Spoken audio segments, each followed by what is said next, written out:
Pastores em Perigo, capítulo 11. O Evangelho da Prosperidade.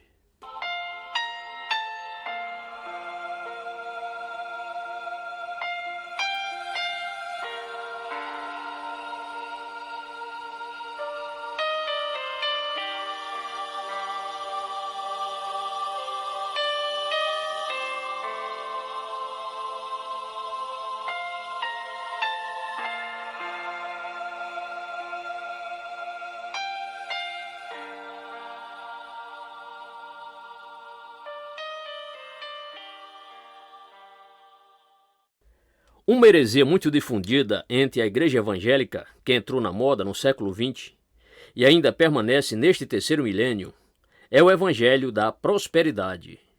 Ela propaga que todos que creem em Cristo devem ser ricos, viver confortavelmente, ter uma poupuda conta bancária, ser saudável, assim como sua família, não conhecer adversidades físicas, emocionais e financeiras. E continua sua falsa pregação decretando que todo aquele que não ostentar esse estilo de vida está em pecado ou não tem fé. Os cristãos da igreja primitiva ficariam abismados com essa obsessão pela riqueza, opulência e prazer. Contudo, o que mais os surpreenderia seria o fato do corpo de Cristo ser ensinado como uma doutrina bíblica. Os cristãos do século I nunca imaginariam que, para uma pessoa ser reconhecida como comprometida e fiel a Deus, teria de fazer parte do seleto grupo dos ricos, bem-sucedidos e famosos.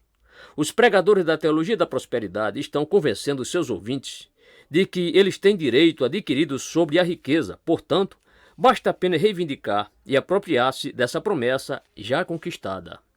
Se aceitássemos esse conceito, como alguns têm feito hoje, teríamos de concordar que a espiritualidade significa riqueza, saúde e felicidade circunstancial. Poderíamos denominar essa teologia como triunfal, mas simplesmente ela não tem qualquer base bíblica. Existem diversas passagens nas Escrituras afirmando que Deus se apraz com nossa liberalidade em honrá-lo com tudo que somos e temos. Além dessa teologia não ter respaldo bíblico, certamente não foi e não é a experiência dos grandes homens e mulheres da fé cristã que, ao longo dos séculos da história da igreja, sofreram e sofrem pelo nome de Jesus Cristo. Aqui vale uma parte. Por favor, não me interpretem mal. Não sou contra a prosperidade do cristão, nem mesmo do incrédulo. Uma vida de compromisso com Cristo, em que os bens são adquiridos de forma íntegra, pode trazer bênçãos materiais para muitos e, sem dúvida, isso tem acontecido. Também não tenho a menor pretensão de sair por aí, como fazem outros extremistas, pregando que os crentes devem entregar todos os seus bens materiais e se tornar pobres para melhor servir ao Evangelho. Nunca preguei tal mensagem durante todo o meu ministério e também não concordo com ela. Portanto, o propósito deste capítulo é alertar meus queridos colegas de que é necessário parar de uma vez por todas com essa pregação mentirosa de que a pobreza é maldita e satânica. Se aceitarmos essa heresia, seremos obrigados a concluir que a pessoa mais rica do Brasil é a que está em maior comunhão com o Senhor, mesmo que ela nem saiba que Jesus Cristo é o Filho de Deus. O Pai Celeste reserva bens muito maiores para seus filhos que as limitadas fortunas e circunstâncias terrenas, que, por sinal, são passageiras, podem oferecer. Expectativas irreais e sem confirmação da palavra podem mergulhar a igreja em terrível desapontamento, em amarga desilusão, em um sufocante desespero e em uma irremediável incredulidade. Conforme as Escrituras, o grande plano divino para o homem é restaurá-lo da cicatriz causada pelo pecado, para a semelhança da imagem sem mácula de Jesus Cristo. O projeto mais fascinante sobre a face da Terra enquadra o amor de Deus pela humanidade e sua busca incansável pela reconciliação. Quer dizer, somos preparados para viver uma vida santa neste mundo e depois uma vida eterna com Ele. Para que esse objeto seja alcançado, Ele faz que nós, seus filhos amados, passemos por provações. Elas vêm, muitas vezes, como um fogo purificador. Por intermédio delas, Ele organiza e rege todos os eventos e circunstâncias da nossa existência, para que a imagem de Jesus seja formada em nós. Geralmente, O filho que é grandemente ferido é grandemente usado.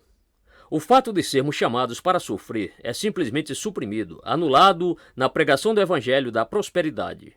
Faz parte de nossa vida carregar cruzes, suportar dores, críticas, mal-entendidos e discriminações.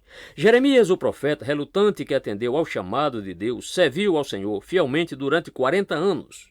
Jeremias 1, versos 4 a 10. Ele foi perseguido, açoitado, acorrentado, quase morreu depois de ter sido jogado em uma cisterna e foi literalmente arrastado para o cativeiro egípcio.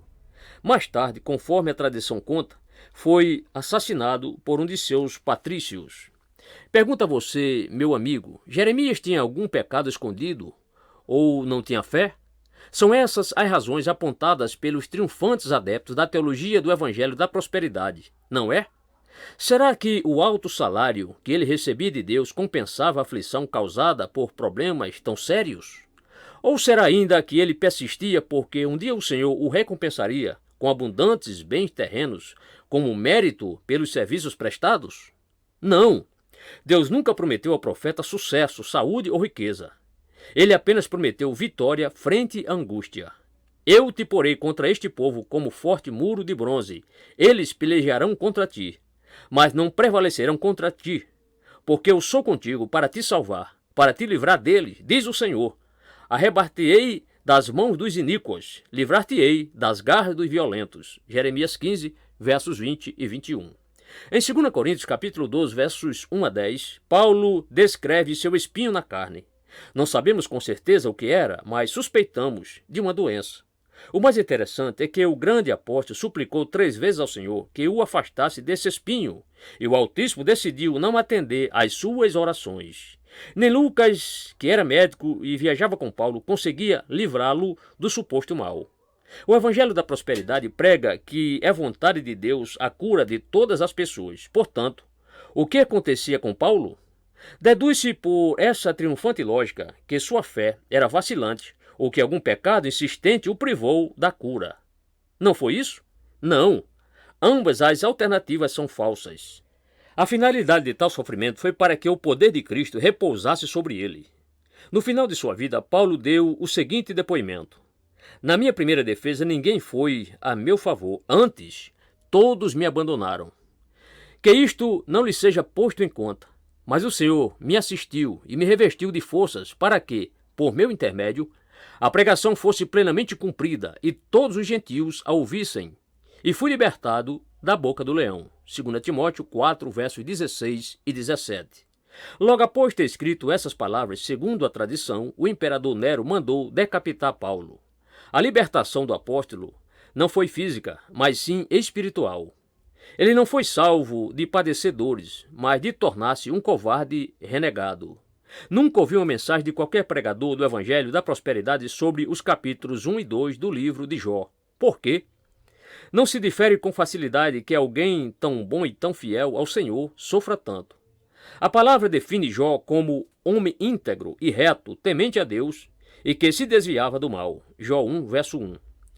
Como você sabe, ele perdeu absolutamente tudo o que tinha, incluindo a sua saúde. E qual foi a reação desse santo homem? Nu saí do ventre de minha mãe, nu voltarei. O Senhor o deu, o Senhor o tomou, bendito seja o nome do Senhor. Jó 1, verso 21. Assim como Jó, também desconhecemos a batalha que se desenrola nas regiões celestiais por causa de um pastor que serve a Deus com fé sincera, mas sofre financeiramente. Ou o que dizer sobre o missionário Jim Elliot e seus 4 companheiros que foram esquartejados brutalmente pelos índios equatorianos? Tudo em vão? Não. Milhares de jovens têm sido desafiados ao ministério pelo clamor da vida séria e dedicada desses mártires, inclusive até mesmo eu.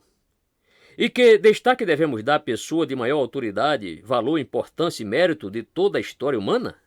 Nascido de família pobre, já adulto, tornou-se profeta itinerante, sem ter onde repousar sua cabeça. Embora sendo o rei soberano do universo, Jesus, em sua vida terrena, precisou pedir emprestado um pequeno burrico para ir até Jerusalém. Dias depois foi assassinado, pregado em uma cruz entre 2 ladrões. Depois de morto, os que o amavam o depositaram em um túmulo também emprestado. Suas vestes eram tudo o que tinha, e foram sorteadas entre os soldados aos pés da cruz. Assim foi a vida daquele que era e é o Filho de Deus.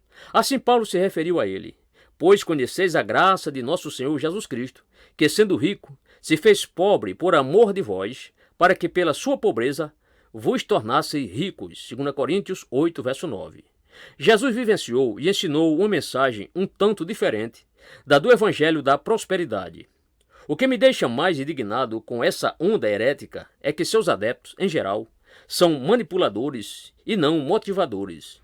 É bem mais difícil e complexo motivar as pessoas a viverem fiéis e dignamente diante de Deus, segundo a sua palavra, do que manipulá-las, prometendo bênçãos maravilhosas, porém irreais, espalhando uma falsa ideologia em nada semelhante ao tipo de vida dos grandes heróis da fé.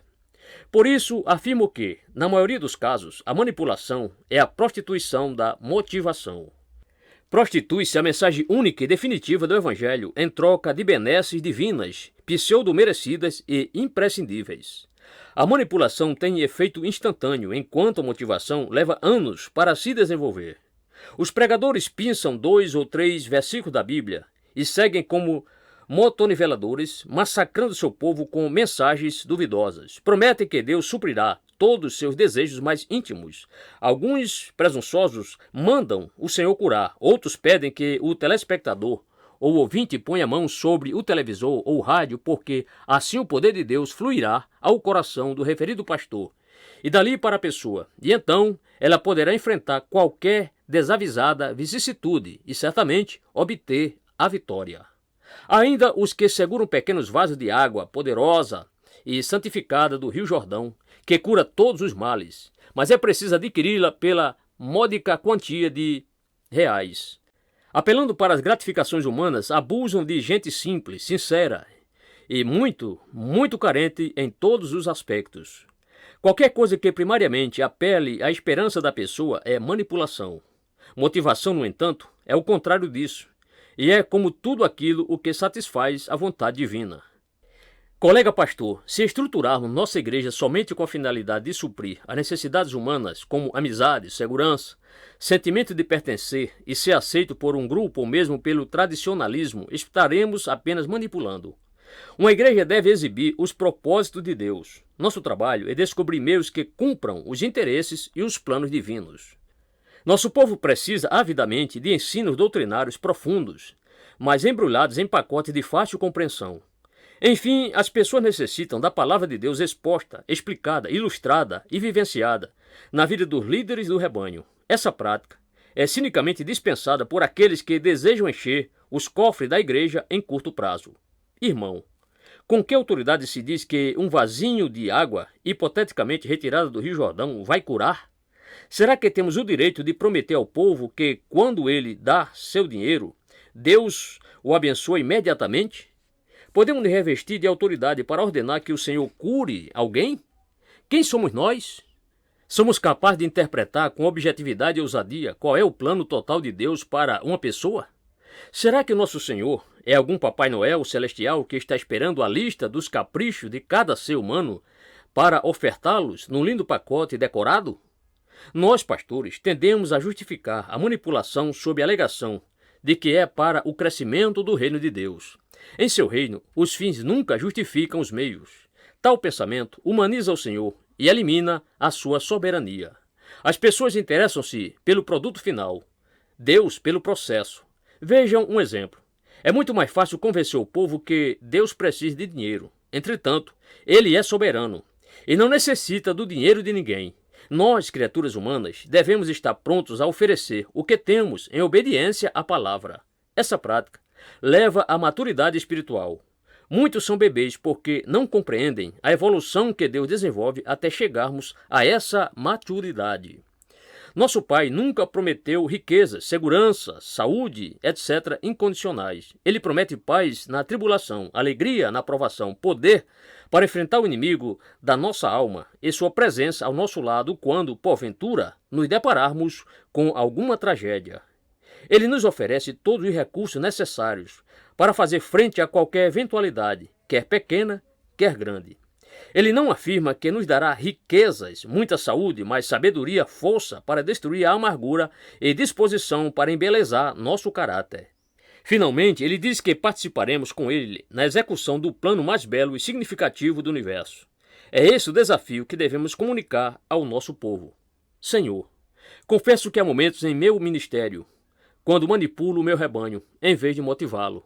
Quero ser fiel e espelhar em minha vida a tua palavra, assim como transmiti-la à minha igreja. Senhor, que eu comunique uma perspectiva clara e equilibrada sobre a problemática da prosperidade.